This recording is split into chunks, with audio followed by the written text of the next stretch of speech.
નમસ્કાર, આપ જોઈ રહ્યા છો સ્પાર્ક ટુડે ન્યૂઝ। આમોદ તાલુકામાં આવેલ નહેર નિગમની ઓફિસને 10 દિવસથી તાળા કેમ?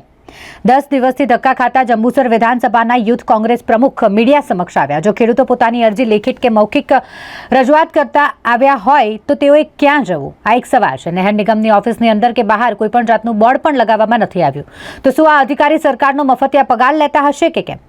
અત્રે ઉલ્લેખનીય છે કે જો આમોદ શહેર વિભાગની ઓફિસમાં આમોદ નહેર વિભાગની ઓફિસમાં જંબુસર વિધાનસભાના યુથ કોંગ્રેસ પ્રમુખ કેતન મકવાણા છેલ્લા 10 દિવસથી ખેડૂતોની નહેરની સમસ્યાઓને લઈને ઓફિસે અવારનવાર ધક્કા ખાઈ રહ્યા છે, તો તેમની આ અરજીઓ લેખિત અને મૌખિક રજૂઆતોનું 10 દિવસથી નિરાકરણ ન આવતા આખરે તેઓએ મીડિયા સમક્ષ આવવા મજબૂર બન્યા।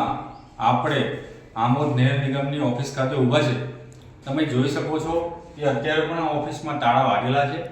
છેલ્લા 10 દિવસ કરતાં વધારે સમયથી હું જાતે આગળ ખેડૂતોની અનેક સમસ્યાઓ છે, જે નહેરોની સાફ સફાઈ કરવામાં નથી આવતી, નહેર પણ તૂટી ગયેલી છે, અનેક સમસ્યાઓને લઈને હું જાતે આ કચેરી આવું છું, પણ આજ દિન સુધી કોઈ જવાબદાર અધિકારી કર્મચારી આગળ હાજર હોતા નથી। તો આજે ખેડૂતોને જે કંઈ સમસ્યા છે એનું નિરાકરણ લાવશે કોણ?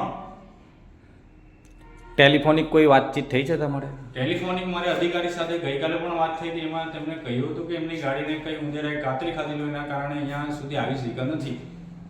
કેટલા દિવસથી તમે ખેડૂતોની સમસ્યા લઈને અહીંયા આગળ આમોદ નહેર નિગમની ઓફિસે આવી રહ્યા છો? છેલ્લા 10 દિવસથી હું જે કંઈ ખેડૂતોને તકલીફ પડી રહેલી છે કે તેમની નહેરની સમસ્યા છે, સાફ સફાઈ નહીં થાય એની પણ સમસ્યા છે, પણ આ અધિકારી જાડી ચામડીના હોય, આજ દિન સુધી એમને કોઈ રસ ના હોય, એવી રીતે કોઈ અધિકારી આગળ હાજર નથી। હવે મારે આ લેખિતમાં અરજી આપવી કોણે?